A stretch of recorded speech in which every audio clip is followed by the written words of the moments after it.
নমস্কার বন্ধুরা, আজ আমি বানাবো ভাপা পিঠে। তবে চাউলের গুঁড়ো নয়, সুজি দিয়ে বানাবো ভাপা পিঠে। তো প্রথমে নারকেলটাকে চিনি আর সামান্য গুঁড়ো দিয়ে ভেজে নামিয়ে নিব।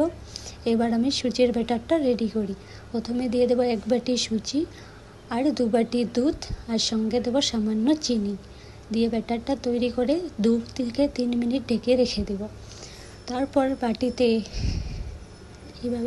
তেল মিশিয়ে নিয়ে এবার সুজির ব্যাটারগুলো দিয়ে দিব।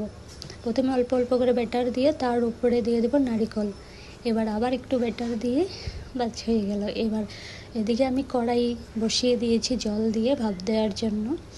তার উপর একটা স্ট্যান্ড দিয়ে এভাবে বসিয়ে দেব। 3টা বাটি আমি একসঙ্গে বসিয়ে দিয়েছি। আর পিছনে দেখো আমার ভাই ওয়েট করছে কখন হবে, কখন খাবে। তো এবার হয়ে গেছে, নামিয়ে নেব। নামিয়ে একটু ঠান্ডা করে এভাবে চাকু দিয়ে 4-5টা সারিয়ে নিয়ে এভাবে প্লেটে ঢেলে নিয়ে কেটে কেটে খেয়ে নাও। খুবই টেস্টি আর